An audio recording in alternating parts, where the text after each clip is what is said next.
President Joe Biden welcomed Qatar's Emir Sheikh Tamim bin Hamad Al Thani to the White House for a loaded agenda. I'm honored to be here with a good friend who has been wonderful relationship since I've been president and before. The Sheikh is, I want to welcome you to the White House. 50 years of partnership. You're not that old, but 50 years of partnership.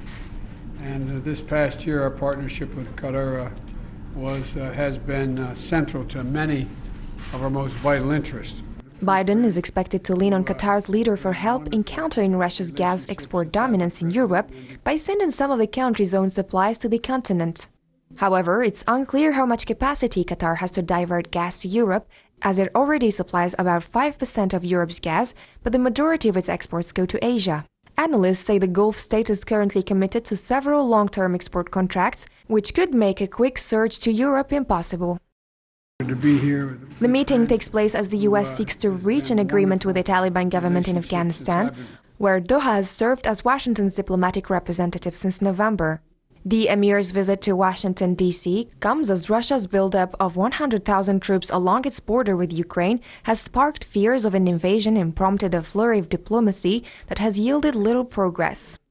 I had a productive talk last week with President Zelensky, and we continue to engage in non-stop diplomacy and to de-escalate tensions and attempt like the devil to improve security for our allies and partners and for all of Europe, for that matter.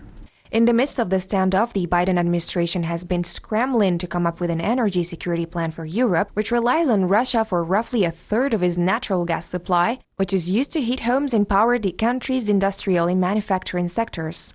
The crisis occurs as natural gas prices remain all-time highs, with global supplies lagging in the aftermath of the coronavirus pandemic. The Bloomberg news agency reported last week that the Biden administration is in talks with Qatar about supplying more LNG to the European Union. The visit indicates that there is a great momentum in the relations between the two countries. It also marks the first meeting between Qatar's Emir and the U.S. president since the Gulf Cooperation Council crisis ended last year. The visit was organized by the White House to express gratitude to Doha for the important role it has played and continues to play since the U.S. withdrawal from Afghanistan.